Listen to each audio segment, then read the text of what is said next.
I mean, don't get me wrong. I love people. People love me.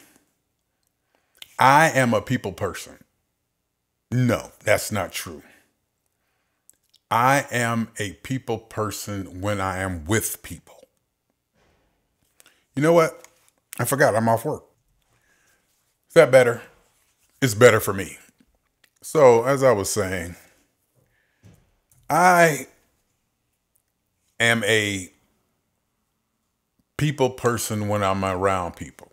I love people.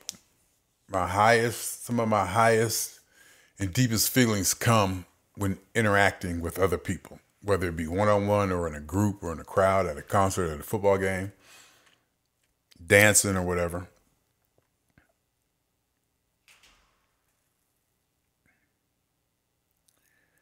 But I often wonder, it and I think about that I or how much I really, really, really, really, really enjoy the time alone. And I can remember a while ago, maybe, 5, 10, 15 years ago, how I noticed that how good it felt just to be able to think about the things that I wanted to have the space to only think about the things that I wanted to be to express feelings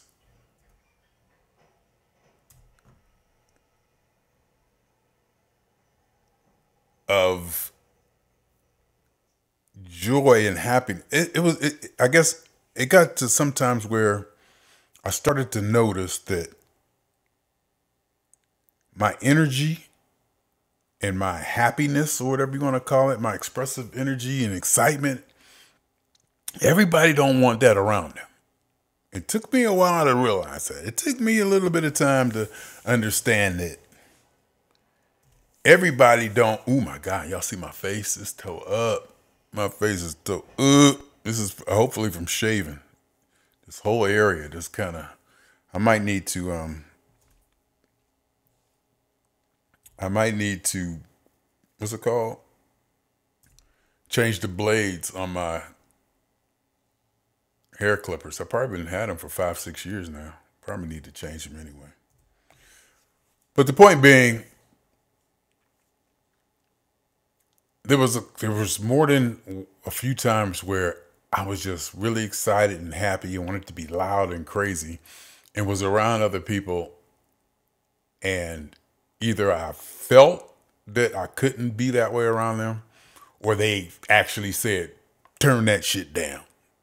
Or you just be around people who just, you just be around people who just ain't happy. There are people who just, I don't want to get down on them or nothing, but there are people who just ain't happy. And I don't mean like they're sad and they're mopey or nothing. The energy levels of certain people around me at certain times didn't match mine. And I was always bugged by that. Probably more so than the average regular person. So, and I used to always, oh. Then I started to live alone. I've been living alone now for, Jesus, I can't even imagine how long I've been living alone. 20, 30 years? There's been spurts when people stayed here. And, my son stayed here and a couple people stayed here. I've been in relationships where people would come over a lot. Oh, that's another thing. I've been in relationships. And I think I did okay in relationships. I think I do okay in relationships. And as I got older, I realized how I needed to, or I should, or I would make sure I kept the space big enough for me, even though I was in a relationship. And the person, I loved them, enjoyed them, liked being around them, had a good time and everything. But there always came a time where, oh, I'm ready to go home, or I need some Jeffrey time. And I started to realize that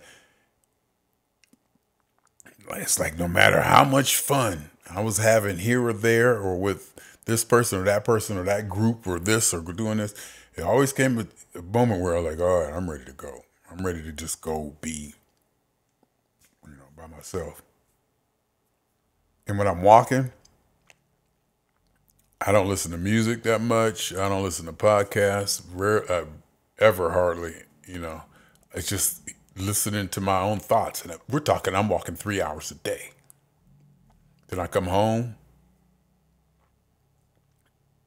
I work. So I'm on the phone talking to people. And that's another thing I was thinking, that the thing about this job that I may or may not like the least is the idea that answering the phones bugs me.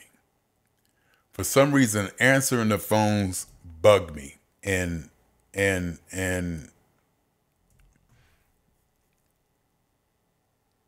that's probably the most strenuous part of the job, answering the phones.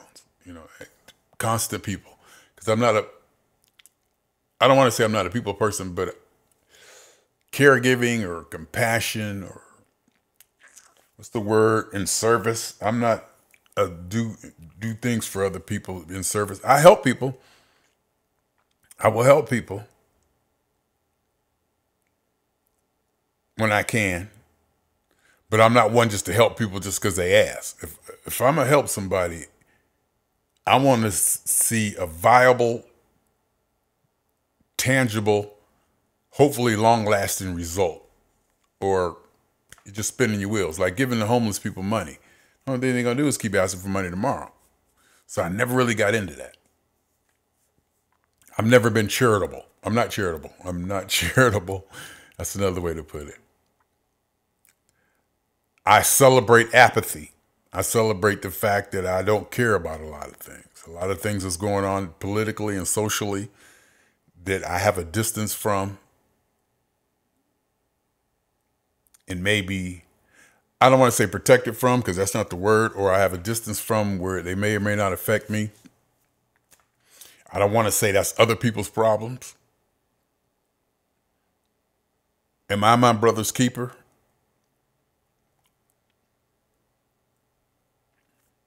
I'm just trying to give you some insight. Actually, I'm just trying to give me some insight into what I'm thinking. Because I'm sitting here, TV's not on. Most of the time, either I'm watching TV, I'm sitting in my chair, and I'm watching TV and it's on.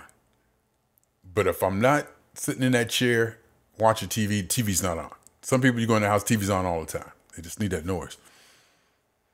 I spend lots and lots of time just listening to the voice in my head. Me talking to me about things that I want to think about. And I will talk to myself. I have no problem talking to myself. So that's why it's so easy for me to get on this thing and start talking. I have no problem with talking to myself. None. Absolutely none. I'll giggle and laugh. I'll have conversation with myself. No, I won't have conversation, but I'll make like little quips because I have a conversation in my head. Why even talk? I'll act out little things. I'll play out little scenarios. I'll giggle. I'll laugh.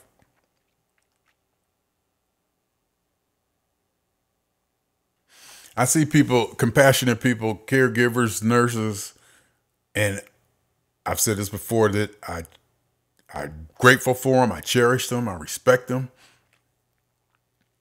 I'm glad we have them, but I'm also probably glad that I'm not one of them. No, I can't even say that because if I was one of them, I wouldn't say that I wasn't glad. I'm glad I'm not. So I just say that to be sensational and dramatic when I say, yeah, I'm glad I'm not one of them. That's not true because if I was one of them, I'd like it. And I think that's where it comes back to everything is about self. Everything is about self. If you're the kind of person who believes in making out once, love them and leave them fast. If If you're the kind of person who believes, helping out dogs or helping out pets or animals or, rescuing people or that or, giving, that's what you want to do. That's what you're wired to do. That's yourself. So basically, even though you're doing things for other people, you're doing it for yourself because that's what you're driven to do. Even if you do something that you don't want to do, it's still what you want to do. So everything basically comes down to self. People say, no, I didn't do this for myself. Yeah, there are a few times when you do things. I do things that wasn't for myself. I guess I'm trying to explain that anything anybody ever does is for themselves. It's a decision that they made to do. Therefore, it's like they're doing it for themselves. And I guess I'm trying to draw a distinction between being selfish, appearing to be selfish, and appearing to be, overflowing and giving and all that. The other thing, too, I just thought about, there are people who have no sense of self. I've met people who just have no sense of self, no idea of self. They can't even tell you what they want. Everything that they do or their reactions come as a reaction off something else. I've probably never been like that. I think my mother even said, I've always clearly known what I wanted. I think my mother said that. She said, I've always clearly known what I've wanted. And as I got older, I started to realize that human beings will let you down. And then as I got older, I realized it's not them letting you down. It's you depending on them too much. If you don't depend on nobody, they can't let you down. And I got to the point where I realized it happened over and over and over and over. And I saw a consistency that people would not react or respond or do how I thought that they should. And I never faulted them for it. I never said, oh, they're stupid, or they're dumb. Why are they doing this? Well, I might have when I was younger. Or why can't they do this? I never did it that way. I just realized, and maybe in an ego way, even at a young age, maybe I started to think I'm smarter than everybody, or I do it better than everybody. And I may or may not have said that out loud. I'm pretty sure my actions demonstrated that, even in school and class. I just felt the way that I did things, which was the way that I wanted them done, was the best way to do it. And it wasn't the best way. It was just plain and simply the way that I would have done it, or the way I wanted to do. That's why when people say, your favorite doesn't have to be the best. A lot of times my favorite job that I ever had is not the best job I ever had. The best job I ever had is now, the one I have now. My most favorite job was when I worked at Artists Entertainment in the entertainment industry. And sometimes you have to learn to make the distinction between that.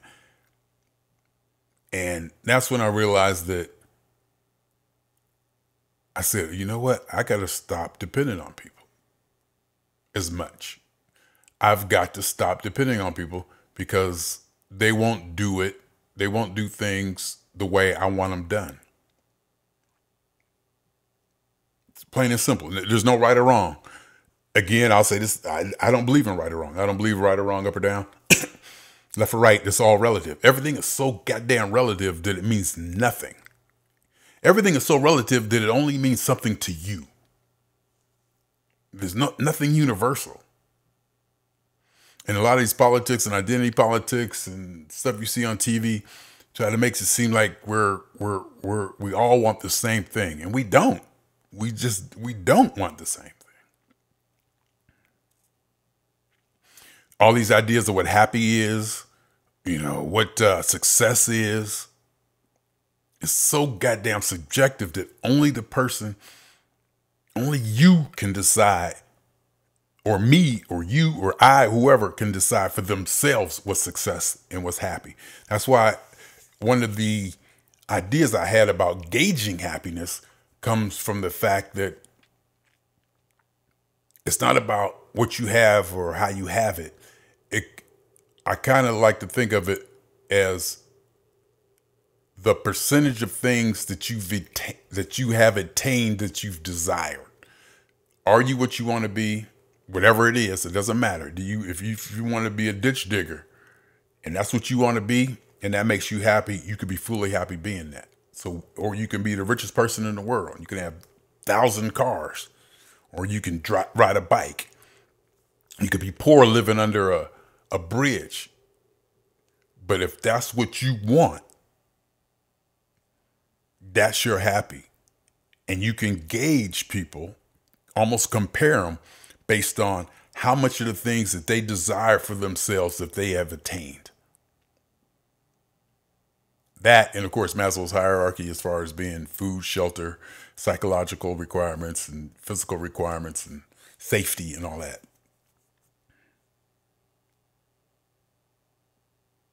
And growing up, watch TV, it's all about love and holding hands and getting married, procreating the species.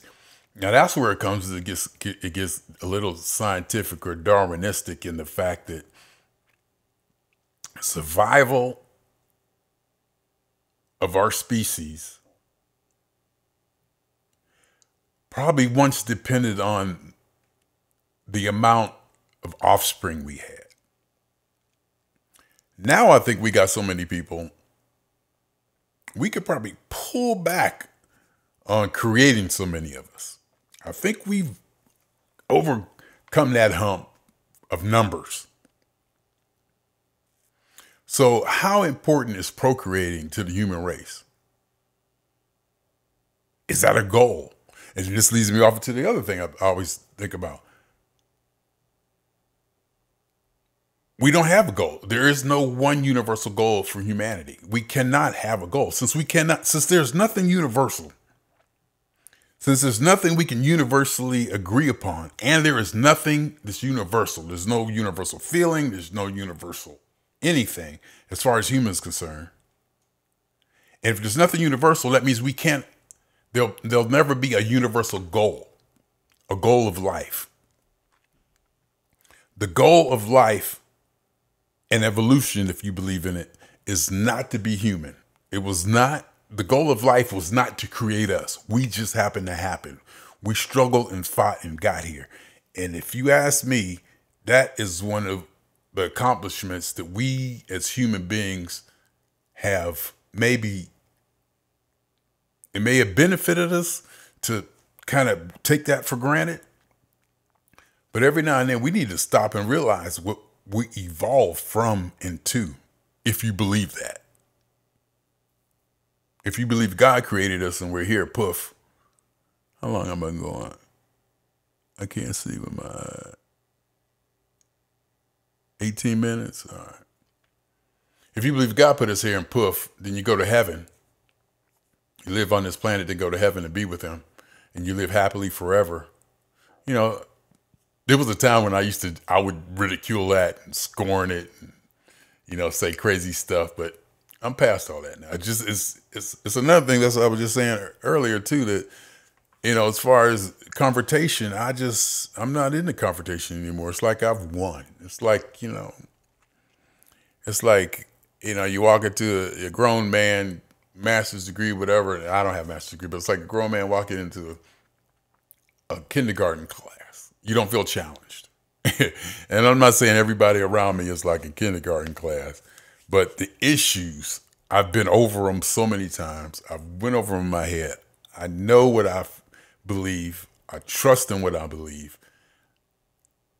I know what's right or wrong, even though there is no right or wrong. And I'm happy with it, who I am, where I am, and what I am. And I'm comfortable.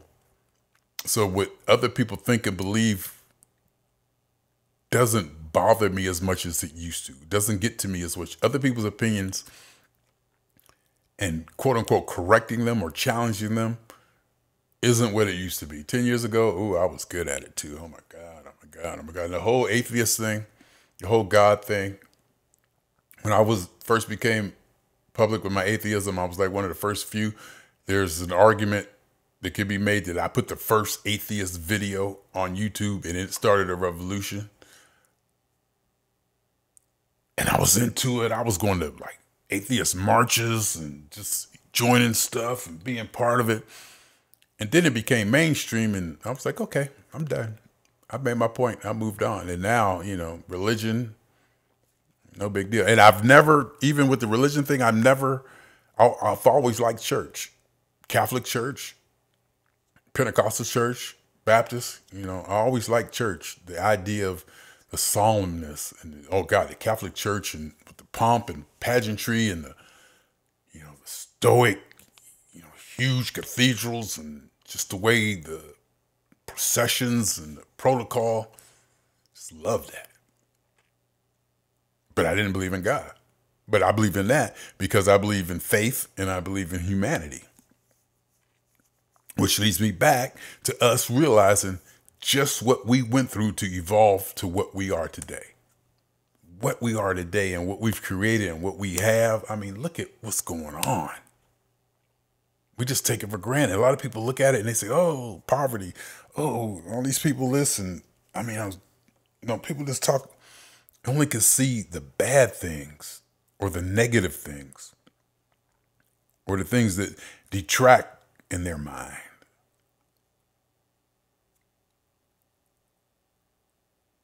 And if you ask me, we have to have that. I don't want a life without it. I don't want a life without it.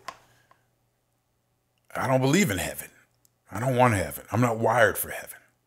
Hell, I'm not wired for a 2-day weekend. I need a challenge. I need to function. I need to accomplish. I need to be going after something or doing something. I don't want to be rich sitting on a couch with people bringing me things to drink or, you know. I want to wake up motivated to put in effort.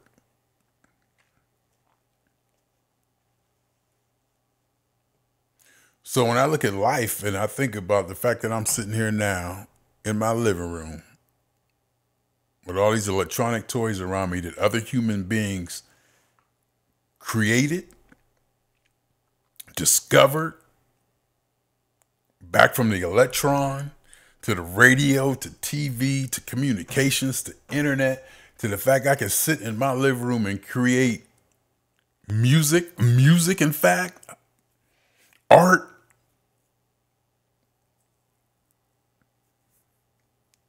education, money. Money is the number one thing.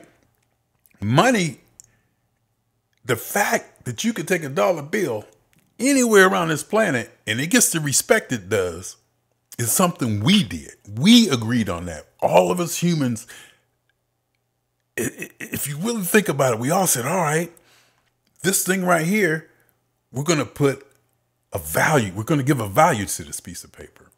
And it's not universally held, but it's almost like it's a man-made belief or institution that gets probably more respect than probably anything else. No, other than life. I can take that back. Other than life. Yeah, life would have respect. But money, a material thing that we all agreed upon, this means something. You see a dollar laying on the ground, everybody, something in your body just jumps, go, ooh. We agreed on that. The only thing that gives that dollar value is the fact that you know everybody else agrees that that dollar has value. And the fact that we all agree on it is something major, is a major accomplishment for humanity. I mean, that's just the way I see it.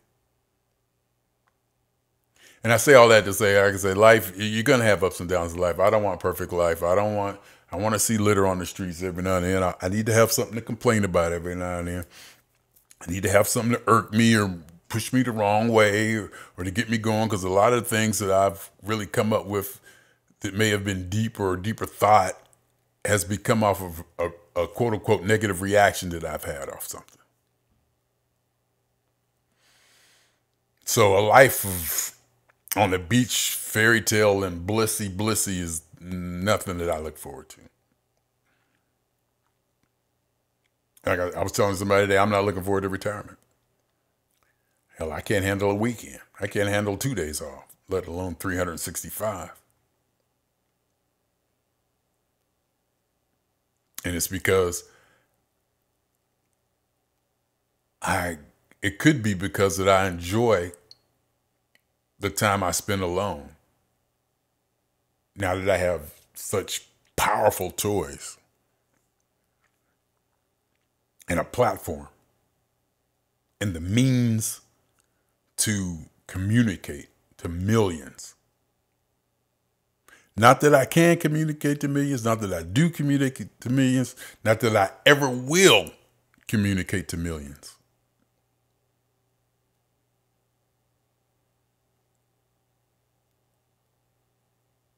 But the opportunity is there. And in my mind, because I believe that I can do anything and I can accomplish anything if I put my mind to it,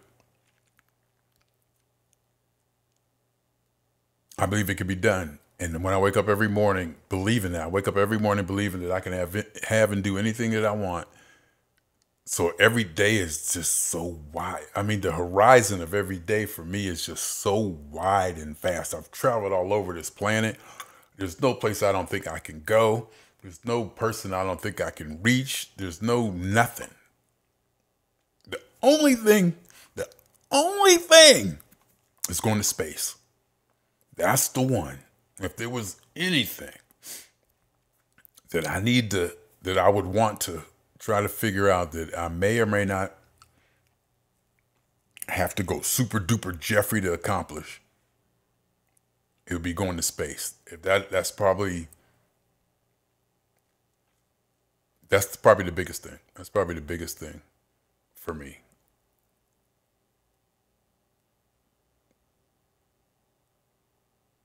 I want to go to Antarctica.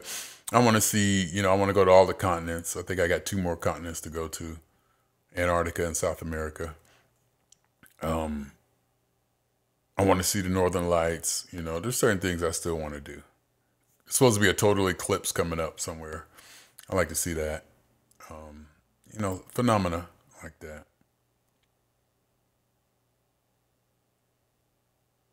I don't know.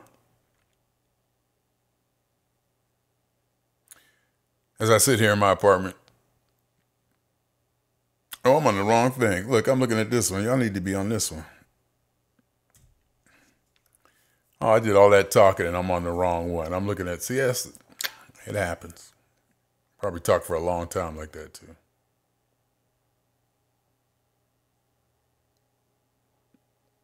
That just killed the mood. I was probably like that for 10, 15 minutes.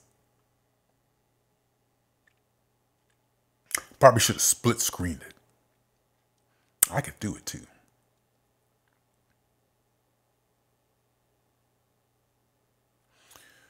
But I don't know. I just wanted to cut it on and talk about being by myself.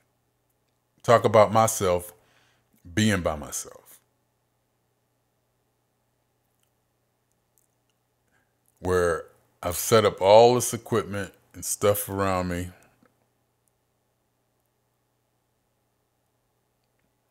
That is there to create an art and philosophy and a communication that supports my beliefs, or to help me develop my beliefs and help me develop my thought, and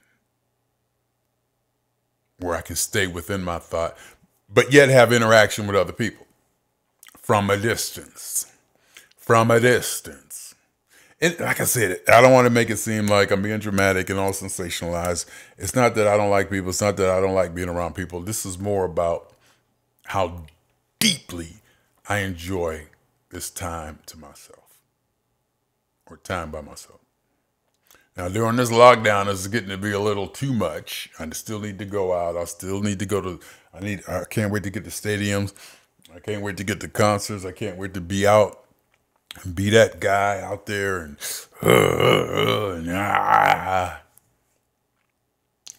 to do that, I need other people. I need other people. I need the energy of other people. I need to be in a situation with other people working. And these devices that I'm using, these tools and stuff that I have, I didn't develop them, other human beings did.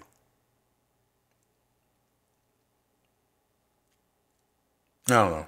See any picture of Stonehenge behind me? I've been there. I took that picture. I remember watching TV programs about Stonehenge when I was young. All those stuff kind of always fascinated me. I always was interested in that stuff. And when I got a chance to grow up and actually go explore it, had to. And it's funny too, with this thing right here, the Stonehenge I'm looking at, I took that picture. I was on my way to a P-Funk show.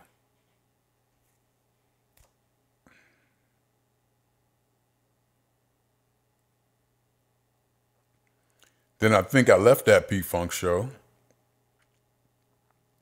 drove to Gatwick Airport in London, and flew to Moscow.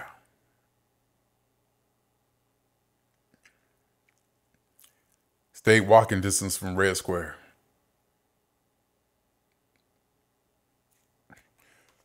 By myself. That's a whole nother thing about traveling by myself. Oh my goodness. That's a whole other 20 minutes about how deeply pleasurable or how deep the experience of traveling by myself is. To pull every little ounce and absorb everything around me at a place that I've never been before. You know, not to have the distraction of another person. And distraction can be a good distraction or a bad distraction. It can be a good distraction. Oh, hey, let's go to dinner. Go to dinner, have a great time, have this, have fun. It's a different experience. Let's just say it's a different experience when you travel with other people, whether it be a group or an intimate partner. It's a different experience.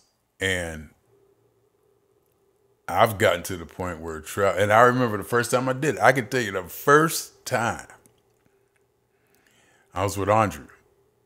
And we wasn't boyfriend, girlfriend, but we was something. We was just, we was just really, really, really, really, really good friends. We did things. And then I was going to the Super Bowl. I had a ticket to go to the Super Bowl, and she was going to come with me. We was going down to Phoenix, get a room, hang out, blah, blah. And I did something like I usually do, and she got mad and said, "No, I'm not going." I was like, "Okay." She hung up. And by the time she called back, like I knew she would, to say she changed her mind, she was going, the idea of me going by myself had sunk in. And I was like, and me and her were so cool that I was like, "Nope, you're not going." And I was like, "Nope, nope, no, I'm going by myself now. Nope, nope, nope, nope." And me and her were so cool at such a level that, she got mad a little bit, but we got through it. And she got on Mother Love or something. She called Mother Love until it was on the radio talking about how I went to the Super Bowl and left her. And, we talked and laughed. And I was in contact with her the whole time, But I went by myself. I drove the car down there by myself to Phoenix. I was by myself at the hotel. I was by myself. And that changed my life. I was like, I can do this, and I like this. I like having the freedom. And one time I was in New Orleans, and it hit me that one of the biggest freedoms I have when traveling alone or being alone or whatever is to stop and do nothing. Oh my God. I was sitting on a bench looking at the Mississippi. Probably had a stomach full of that good food. New Orleans got the best food. And I just sat there. I just stopped. I was just happened to be walking. I was like, ugh. I just stopped and just sat. Didn't have to explain nothing. Didn't even explain nothing to myself. I just sat. And with the humidity, it was just so perfect. It was surreal. People walking by, and I'm just sitting there, so just ultimately comfortable. Just relaxed and completely comfortable. Just stop and do nothing. Anyway, my name is Jeffrey, and I think what I do. Damn, 34 minutes. I guess I did have something to say. Anyhow, and even this little dialogue here, who am I talking to? Am I talking to anybody individual, or am I talking to everybody? It's what I call a platform. And I've always needed or had something to write at. Not write to, not express to, but to express at, and to write at, and to express at, if I didn't say that already.